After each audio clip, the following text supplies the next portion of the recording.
Hello there and welcome to the Secrets of Organ Playing podcast. I'm your host, Vidas Pinkevičius.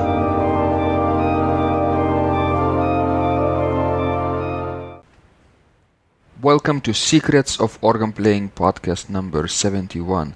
This is Sunday, December 4th, 2016. Today's guest is world-renowned French concert organist, pianist, improviser and composer Thierry Mechler, who is the professor of organ, piano and improvisation at the Hochschule für Musik and Dance in Cologne, Germany. Since 2002, Thierry Mechler is an organist and a curator of the prestigious Philharmonie of Cologne in Germany. Thierry Mechler is Knight of the French National Order of Arts and Letters. And in this conversation, Thierry shares his insights about the beauty of Bach's Clavierubung Part 3, his practice, improvisations, and more. I hope you will find this conversation inspiring, and let's go to the show. So Thierry, I'm so happy that we finally met online, and thank you so much for joining this conversation. You're so generous with your work, and you're doing so great for the organ profession around the world. Thank you so much for your time and insights and generosity, and welcome to the show. Thank you. It's a pleasure for me to speak. Excellent. Let's start, Thierry, with the story that it's very fascinating to hear for our listeners around the world from 89 countries. And could you share with us the story how you first fell in love with the organ? That's very fascinating. Yes, my first contact with the organ was with 6 years. I was 6 years, and my mother, she gave me a LP. Yes, it was a recording, and it was Michael Schneider. I could remember this recording. And I fell immediately in love with the sound, and he played marvelous Bach, Passacaglia, and Toccata Adagio in C major. And I was fascinated about the sound, and I heard always the CD. And so this was my first contact with the instrument. And then second time, my father, he was a director of a primary school, and he could play some organ for the service. And he played for me on a harmonium the Messe des Morts, the Dead Mass, yes. And I was very impressed about these chords, these harmonies. And I tried to play the Sanctus, the Messe des Morts. Yes. And this was my beginning with the organ. Fantastic. You know, someone really very close to you introduced the sounds and the magnificence of this instrument. And this story also travels with you in time for many years and decades, right? It's very important. So when we think about those kind of experiences, don't you think that we have to be very grateful for people like your mom who really took the time and effort to give you this recording, right? And you got hooked because of this, right? For lifelong pursuit. It was very strange, yes. I received this recording because now I work in Cologne, and Michael Schneider was teacher in Cologne. Mm-hmm. This is also very nice. Excellent. So I think organists around the world could take insight and inspiration from your point by really looking around, maybe if they work at church, don't you think that it's very wise to talk to the members of the congregation and maybe give a tour of the organ, you know, especially for children and youth who are very interested in the technology and how the organ functions, and maybe, just maybe, that might trigger lifelong pursuit of this instrument, right, like it did for you. Yes, for me, my first feeling for organ, I think it was a mystical feeling. Mystical. Mystical feeling. The meeting with this instrument in the church, the special atmosphere from the church. And I think this is very important for me to respect this. And it's also important, of course, to give another image of the organ. But I think these roots are very important to respect this Exactly. first. When did you found out that you want to choose this profession for real, as an organist, as opposed to a hobby, just, like fascination, but yes, you chose the direction? Was very at 6, I can say. It was absolutely, for me, a revelation, yes. Uh-huh. And I felt really I must be an organist in the future. And so I never changed this thinking. But later I had a very different period in my life because I am very fascinated about piano also, yes? Yes. But the beginning of my musician feeling and career is really organist. And later I discover the piano music and this weapon. It's so interesting that because a lot of times many people start playing piano first, right? And then only later transfer to the organ. But that's opposite what would happen with you, right? Yes, for me, organ was music. And piano, when I was a child, it was a torture because I had my first piano teacher. She wanted just scales, arpeggios, Hanon, Czerny. It was for me a horror, yes. And so I did the scales to play scales. And on the organ, I can do music, yes. And so the piano was when I was a beautiful and possibilities of the piano. Right. So of course, teachers like this should really think about how to interest young people, right? Instead of torturing them with scales, perhaps, and arpeggios too much. Maybe they would benefit from thinking more musically, right? And maybe more creatively, improvisation or literature or something like that. Absolutely. I think it's very important to discover the beauty of the repertoire and to are in contact with the best of music. I think it's the most important for a child to develop a good taste also. Exactly. So Thierry, do you remember what was the first piece that you played on the organ? The first piece was, of course, a D minor toccata. Oh, yeah. Yes, I think this was my first pice. I never played again, but it was my first piece. It's rather difficult for a beginning, right? To play this toccata. Did you play with the fugue also?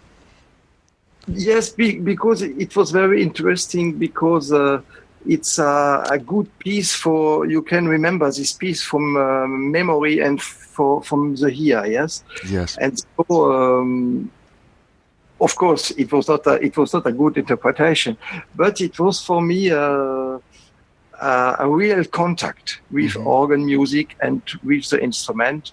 And it was perhaps an illusion, but I think we need illusion for our life, yes? Yes. And illusion gave me a lot of energy to work hard the other pieces when I was older. Yes. So what happened later, Thierry? Who were your greatest mentors and inspirations in your life? I will say Johann Sebastian Bach, yes. Yes. This is my mentor, because I cannot have one day without Johann Sebastian Bach. Yes. This is really my I need this music for my life, yes, because it's also a spiritual, very important to have this music. This music developed the best of you, yes, when you see what I mean, yes. Exactly, yes. When it's changed your mind, it changed your spirit, and it changed all your brain. This music is so fantastic. And I think I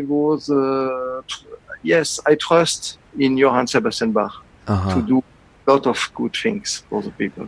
Yes, and not only for you, but for the whole humanity, right?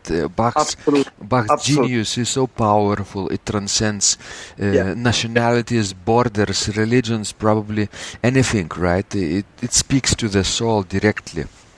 Yes, absolutely. I think this music opened for us the door of the eternity. Yes. I remember when there was a big anniversary of Johann Sebastian Bach's, not long ago, right? Maybe in 2000, let's say 15 or so. I think a lot of organists, especially from Europe, shared their insights about what does Bach mean to them, like a small citation, right? And organ promotion collected them and shared with the world also. Do you remember? Yes, I remember. Yes, I wrote also some phrase about Do you remember that phrase? Yes, I think I wrote Bach. It's for me really like religion, yes? Like a philosophy of life for me. This is sure. That's absolutely true. But so interesting that so many organists could share a little bit different perspectives, right? Every person talked and shared differently. Don't you think that it speaks about the real depth and breadth of the Bach output, right? And its legacy, that it speaks in one way to one organist and person, and in completely different way to you, for example, right, or me, right? So it transcends everything. Bach is so important for us, and we cannot really live a day without his inspiration, right, for us. So Thierry, what pieces do you enjoy the most by Johann Sebastian Bach that you play or hear? I will say all pieces, of course, but I have perhaps a special relationship of the Art of the Fugue, his last work, Das musikalische Opfer, yes, musical offering. This is for me great pieces, Goldberg variations also, and Klavierübung, dritter Teil, yes, Lutheran Mass. I work on it today because next year we will have the Lutheran year and the 500th anniversary of the Reform. And so I have a lot of recitals with this program. This is fantastic Lutheran Mass, right? Catechismus chorales plus the E-flat major prelude and fugue at the beginning and at the end. This is a magnificent cycle that probably every organist who loves Bach's music dreams one day to be able to perform it in its entirety. Yes, it's very difficult circle because the chorales are very complex. And but they have a very depth and profound message, and this is the reason I think it's important to play this music so much as you can. Thierry, how do you discover this hidden message in Bach's works? What do you look for? I look perhaps for the silence, yes, because I think the silence is perhaps the most important in music, yes, the silence between the different notes, between the phrases, And I think Bach, he had a sense of architecture, and I think this is very important to manage and to the silence in this music. And the tempo is also very fascinating, because if you play in different tempos, you have other things you can listen. Yes, perhaps if, for example, if you play very fast, it can be sometimes also interesting because you have some harmonies you never heard when you play slowly. Slowly, you have fantastic contrapoints, etc., etc. I think here on Glenn Gould, Glenn Gould, he plays sometimes very fast and sometimes very, very slow. But it's always interesting if you know exactly what you want to express with music. Yeah. You mentioned pianist Glenn Gould, of course, and for organists, it's even probably another layer of complexity. Our instrument, right, and the environment, acoustics of the, let's say, a big cathedral or a church, right, and. And if the organist, let's say, he or she really listens, but still the music cannot really speak because the listeners downstairs, for example, hear completely different musical ideas, right? This is the problem from the organ. I will say, Albert Schweitzer said this sometimes. The acoustic is the best stop of the organ. Yes, this is sure. And I think when you play a Bach piece, for example, it's very important. The listener must hear absolutely all the notes. Yes, this is very important. If you play all the notes, it's important the listener must hear and listen these notes. Yes, and so the tempo relation is very different if you play in a concert hall, if you play in a small church or in a big cathedral. Mm-hmm. Exactly, and because this music is so contrapuntally and polyphonically complex, an organist must really strive to understand the intricacy and the layers, right, and each voice and the dialogues and duets, right. Yes, I think the most important for an organist is not to think like an organist, but to think like a musician and to look for inspiration by Baroque ensembles. For me, for example, it was very important to listen Musica Antica Köln, yes, in the art of the fugue, because you can learn a lot of things with the Bogenstrich, the violin, phrasing, articulations, and also the respiration from a flute, etc., etc. This is very important, not to think just a keyboard and pipes. Yes. You mentioned the art of the fugue, of course, this magnificent cycle. Thierry, do you think this is a cycle for any instrumental ensemble or for a keyboard performance more?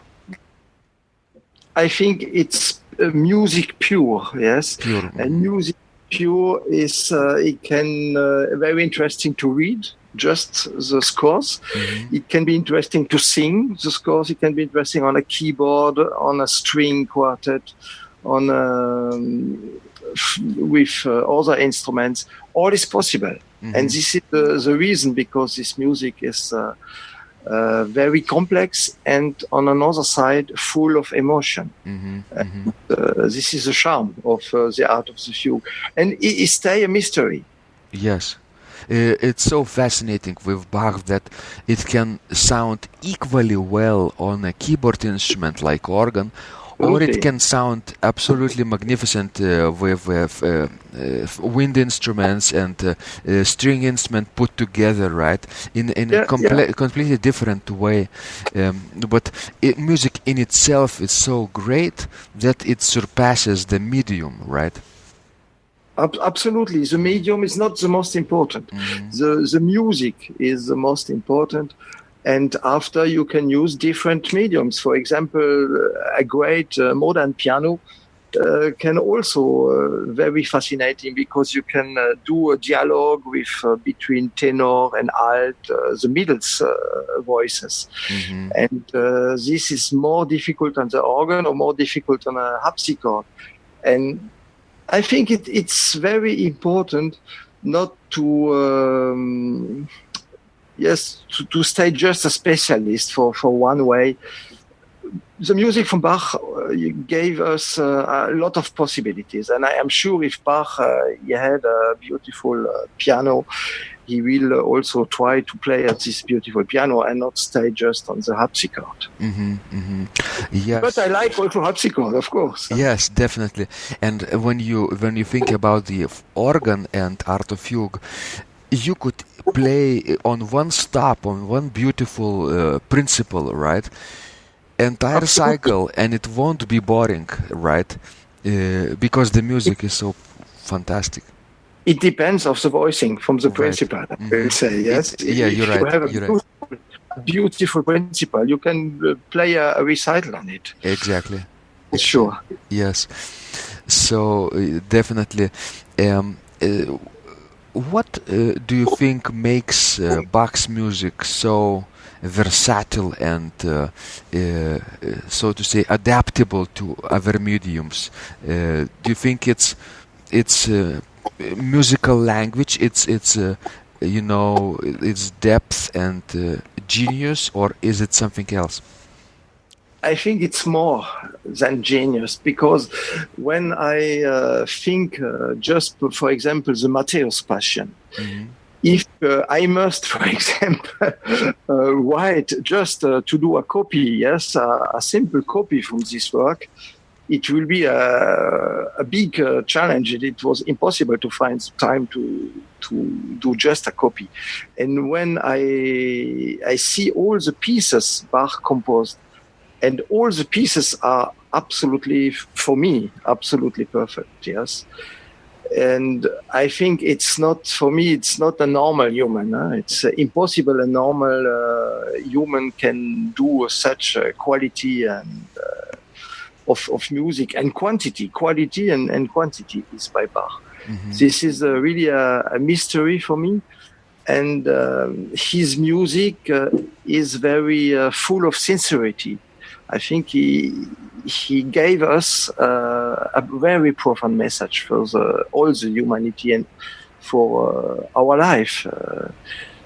This music is it's a message. It's a message of life, Mm-hmm. and this is the reason, because music is so intense. I think also the rhythm by Bach is absolutely exciting. It's very modern rhythm. Mm-hmm. If you play just the rhythm without the sound, it's incredible. For example, the G minor fugue for organ. If you play just the different rhythm, it's like a modern music. It's a fantastic idea to put Thierry Bach's rhythms into, let's say, a modern musical language, right? Or another musical ideas based on rhythms of Bach, right? I don't know if anybody tried this, but it would be a nice exercise. Absolutely. Mm-hmm. And I think Bach gave inspiration for all composers after him, yes. When you see, for example, Chopin played also every day Bach, etc., etc. Yes. I think not only Chopin, but also Liszt, also, and Mendelssohn, right? Yes. These great romantic composers played the well-tempered clavier every day, right? And memorized the fugues, right? And it really makes many wonderful things if you memorize a fugue like this or a long cycle. Yeah. Yes, I think it's Bach is really he gave you so much, so you can you must give him also a lot of time and a lot of energy, because you received back very much more energy and good feeling for your life. Right. And do you think that Bach's faith is also important when we talk about his musical compositions? Do you think that we need to think spiritually as well, not only musically, but maybe a hidden meaning of text in the chorales, right? Or Yes, I think this aspect is very important by Bach, and all his music is spiritual. The well-tempered clavier, or also the partita, all his music, or the English suite, for example. You have always this symbolism and figuralism in his music, and you can find the same figuralism in the Orgelbüchlein, for example, or in his cantat. I think Bach is absolutely unity in his work. Yes, if he play harpsichord, if he play organ, it's absolutely the same spirit and the same power Yes. in music. Yes. yes, and Thierry. So you're now working on this big cycle of Clavierubung Part 3, right? Yes. What is the most challenging thing for you in this cycle? Oh, Many I things, think probably. many things. Yes. Because it's very complex, and it's very difficult to be behind every note. Yes, I think it's very important to give intentions, to give a lot of emotion in every note. Every notes are important. So he needs a great concentration. It's not easy to play such music because all is difficult. A small choral can be very difficult because he must have life, he must have emotion, he must have. You must follow the different contrapoints, the different voices. So it's difficult. Of course, Vater Unser is a very complex and a very modern piece, and this piece is a revolution. I can imagine when Bach played this piece at his time. The people was very shocking, yes, I can imagine. It is still shocking today, right? When we listen to it in the 21st century, this double canon, right, and so intricate contrapuntal work. Do you think is there a secret or a secret ingredient into the correct performance that many organists don't know in this piece? Yes, I think the most difficult is to respect the canon and to have this trio, the trio form, and it's important. Music must speak alone. Yes, it's very dangerous to give perhaps too much emotion, because you have a natural rhythm, and the listener must feel this. It's really a prayer, yes, a prayer, and it's important not to do too much human emotion, because it must be a prayer, and the prayer is more than just human passion. Yes, I think this is important, and this is not always easy. To just try to play the notes and to give intentions, but not much. You must find a balance between your own emotion and the message from the composer. Right, and of course the many performers on a different level, for example, medium ability organists, they meet different challenges. They're a master, like you, for example, right? You talk about those very advanced feelings, right? Whereas an average organist might even have a very tremendous difficult time of putting the notes together, right? To play good coordination, right? Even articulation, or let's say this intricate Lombardic rhythm, right? Which is a very sort of inverted dotted rhythm, 16 note plus a dotted 8th note. Not the other way around, but 16 note comes first. Do you think that it's a difficult thing to overcome? This is very difficult, yes. Mm-hmm. I think this is also the reason because it's important to practice each voice, yes, because each voice must stay independent from the other voice, yes. And also very important to think not just vertical, just to think harmonies, but very important to think the different melodies and to think horizontal and to try to follow the different contrapoints. This is very important. And sometimes you have incredible dissonance. And this is also a challenge to do this dissonance in special light, yes, and to have a consonant after. It's very fascinating. I think it needs a lot of time, and not such program you cannot learn just for a recital. Yes, you must live with this music. You must listen. You must think about this music. And I think this is a very good exercise. And it's, of course, not the first time you're playing this piece, right? I played in the past. And, yes, you come back to it. Yes, in 1995 I played in a circle. I play all the Bach works in 12 recitals.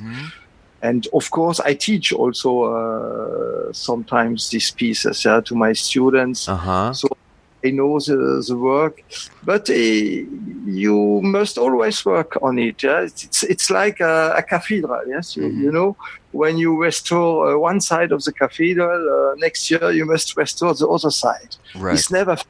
It's a work of a life. Yes, it's a living organism, right? Work in progress. Do you think, Thierry, that your practicing of these pieces, for example, from this cycle a decade ago, right, 10 years ago, was different than today's? You probably matured even more today, right? Yes, I try to find more peaceful in me. Yes, I think when I practice, I think this is very important to develop some peace and freedom also. And I try to practice very quietly, yes. And this is the reason because I start very long before the recitals to practice. So I hate to have stress and to have. I see. Yes, I think music needs really quietness and peace in your soul. Yes, it takes a great planning, right, to schedule your practice and performance calendar ahead of time, maybe years of time ahead of time, and then stick to this schedule, right, no matter what, and then you know that you have this possibility to think deeply and do not rush, right, and live without stress. Yes, absolutely. I think this is important. The interpretation must have maturity, yes? Yes. To have this maturity, you must leave a lot of time. And sometimes you have good feelings, sometimes you have bad feelings, sometimes you have difficulties. But all these different emotions will be a part of your future interpretation. Yes, and when you plan your practice and performance schedule, don't you think that people, for example, underestimate how long it will take to master a cycle like this? It's usually like 20 times longer than they think, right? Yes, I tried not to think about hours or to think about time. I say I practice so much as I can, yes? And I will see the practice time is for me like meditation. Yes, it's not. I am always very happy about practice time. I think the practice time is the best therapy and the best time in musician life. Yes, because you are quiet, you are in contact with marvelous music, and it's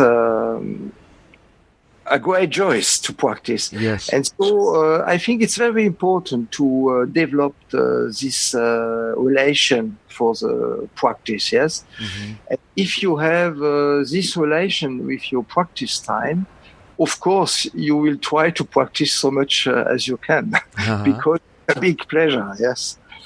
And so I think in this way, I don't do a practice plan, for example, to say, okay, I must practice today 3 hours or 4 hours, because if I have some other things between, after I am very disappointed or in frustration. Mm-hmm. So I try to practice every day so much as I can, and I accept also the life with a lot of surprise and sometimes also some difficulties, but you must transcend this difficult and try to stay a musician, but also to stay in the life. Yes, music is life and life is music. It must be together. Yes, and life is also like music, unpredictable, right?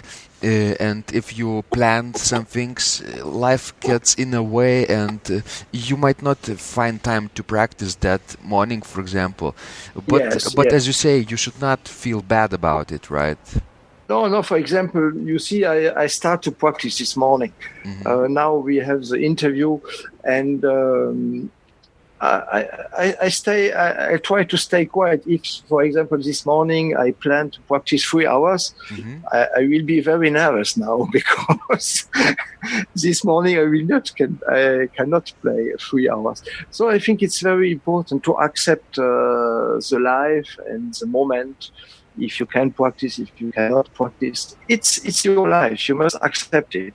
And I think practice is not also to stay on the organ. Practice can also to think on your music, to listen. You can listen some different interpretation in your car. For example, when you drive the car, you can practice, etc., etc. Mm-hmm. It's very important. You can read the scores in the train, etc. This is also practicing. Yes, not only you can practice on the organ, right, but you can really think mentally while holding the score at the table, in the train, as you say, while even doing some meaningless manual work, for example. You can listen to the music, for example. That also counts. Very important. Mm-hmm. Yes. Excellent. Do you think that Bach himself practiced a lot back in the day? I don't think so, because he had so many things to do and he composed so much. Yeah. I am sure nobody practiced so much as a student actually. This is sure. But they had perhaps more peace in her soul. And so now today the life is very hectic and very difficult to find some quietness and to find some good concentration. Yes, this is very difficult to have concentration in our life today. Thierry, do you think that Bach's music can teach you also about improvisation too? Absolutely, because Bach was a very great improvisator. And when you read some text about people from him or composers from his time, they spoke about his fascinating improvisation, and his registrations also was very unusual and full of experimenting. Yes, yes, and of course, for a great improviser like yourself, I imagine when you play Clavierubung Part 3, right? Yes. You always looking for musical ideas that you can yourself, let's say, borrow, right? Do you find it to be true? Yes, I try. For me, improvisation is very important also. And it's, for me, the art to be myself, yes? And so I try to create my own language, my own form. But of course, the inspiration is by the great composers.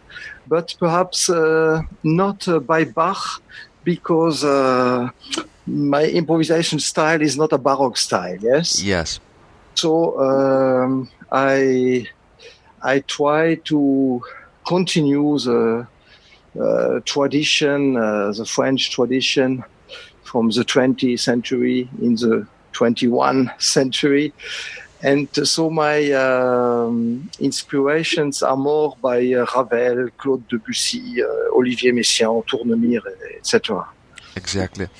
And of course, you're trying to be yourself, right? When you improvise, you're creating something which was not created before. Just like Bach back in the day, right? He was original. Absolutely. He was himself, right? Of course, he borrowed some ideas from Buxtehude, Yes. from Reinken, from Svelling, and Frescobaldi, and others. But as you say, it's a place to be yourself. Yes, this is very important because improvisation is for you the opportunity to express a lot of secret feelings, I will say, yes. For me, is not improvisation is not the opportunity to show my ability, for example, to do a Piccini or Mora trio, yes. This is for me very scholastic, but I respect very much people they did improvisation in these forms. But it's not my way, yes. And it's important to know what is your way and what is not your way. Yeah. Yes. My way is to be sincere with me and to try to express some emotion I couldn't express perhaps in Bach music, and I couldn't express in our moments for my life, but I can express these feelings or this energy through my improvisations. And this is the reason because I improvise. My improvisation are very personal and not a copy of other composers. When you first started, Thierry, improvising, was it also your original style right away, or were your first steps more of a copy of other works? No, I had always pleasure to experiment something and to have some inside image and try to express such things. I started to improvise in what I hear, what I hear. Yes. Yes. Not try to do a copy. It's very strange, yes, because I see this with my students, and the German tradition is also very different as the French tradition.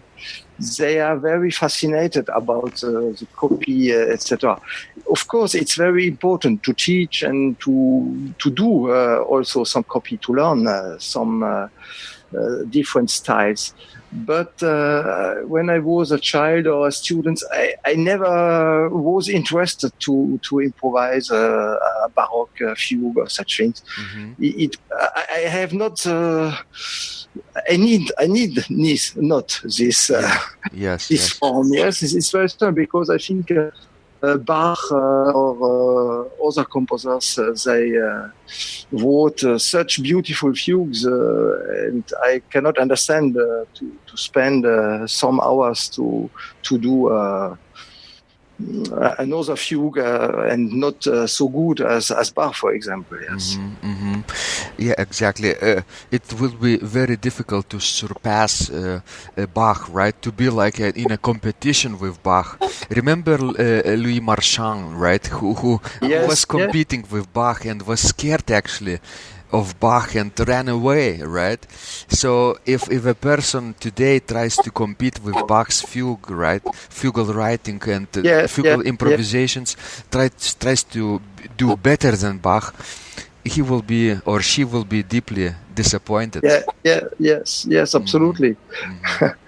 But I respect a lot of colleagues. They did this style very well. But it's not. I think it's important. You must be honest with yourself. Yes.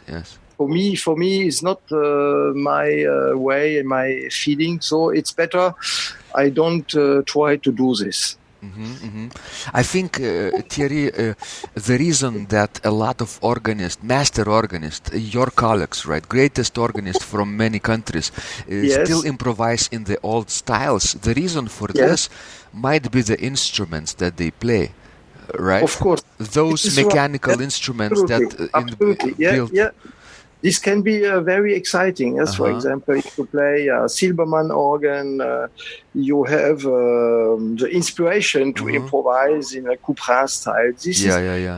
Of course, I think this is very interesting during the service. Yes, in a mass, it's very interesting. But in a recital, I think for me it's a problem because if you play, for example, beautiful Bach works, yes, with very complex contrapoint. And after you improvise the French suite in classical style, I think it's not the same quality. Yes. And, but if you at the same recital when you play Bach, right? But when you play Bach works, you could improvise in your own original style, maybe using. I don't know, a text of one of the chorales or a short theme, right? But in a completely different way. Yes, absolutely. I think this is important and give you the opportunity to show the instrument on another way as when you play literature. Exactly.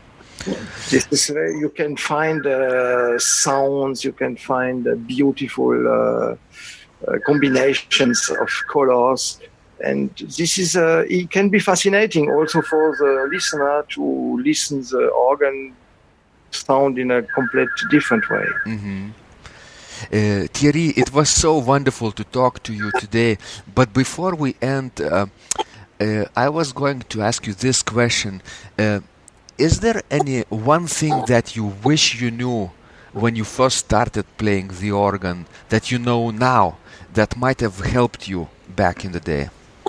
Yes, we don't speak about my pianist crisis, but I think I will be very happy if I had started piano very early and really with good teacher. Yes, this I will with this. Yes, because now I spend a lot of time on the piano every day. Yes, and I play also piano recitals. And this is my big regret, perhaps. Yes, not to. Exactly. You know, but life is life, and life is unpredictable. Absolutely. And you only live once, right? Exactly. Thierry Mechler, who lived this way in our universe, became this kind of pianist and this kind of organist and this kind of improviser just because of those circumstances, right? So I think what you're trying to say, Thierry, is for people who are listening, right, to start piano playing early, right? Yes. You advised it, right? I think this is important, yes, because the piano gives you a lot of basic for all the music. And I think it's important also for an organist to play piano because it gives you a better feeling of touch and of liberty, of movements, and the relation with your body. This is very important at the piano, the relation with your body. And this is sometimes a problem with organists. They have not enough relation with own body, yes? Yes. This is important. The instrument, the music, and your own body, all this is one thing, and this can be helped for do good music. Yes. Organists have a hard time to connecting the body and the instrument because the instrument is so big and perhaps far away, right? The console is right here, but the pipes are situated further away. But the piano is right here, and the connection is so intimate, right? So we can learn a lot from piano. You can create your own sound at the piano, yes. At the organ you have, of course, very beautiful stops, but at the piano you must create your own sound with the touch and with the articulation. This is a very fascinating creating working. Excellent insights, Thierry, today. I'm so happy that we met, and of course people are eager to know more about you. Could you share, Thierry, a link where they can find you and your work online? Okay. I will send you a link, SoundCloud, yes, and my homepage also. Yes, I will send you via Facebook. Yes. Excellent. I will direct people to your website and your SoundCloud channel as well. Fantastic. So thank you so much, Thierry, for this time and generosity of sharing ideas. I wish you tremendous success in your Bach efforts, renewing Clavierubung Part 3, but also in your piano recitals and improvisations. Thank you very much for your conversation, and I go back immediately to Bach. Yes, and always be yourself. Okay. I will try it. Yes, thank you so much. Okay, thank you. Have a good day. Bye-bye. Bye-bye. If you liked this conversation, I encourage you to visit my blog Secrets of Organ Playing at organduo.lt, where you will find lots of insights, practical advice, and training for every area of organ playing. You can subscribe to this blog for free to get your daily dose of inspiration and to be the first to know when any of my future podcasts roll out. I hope to help you reach your dreams in organ playing. I'm Vidas Pinkevičius. Thanks for listening, and I'll catch you online really soon.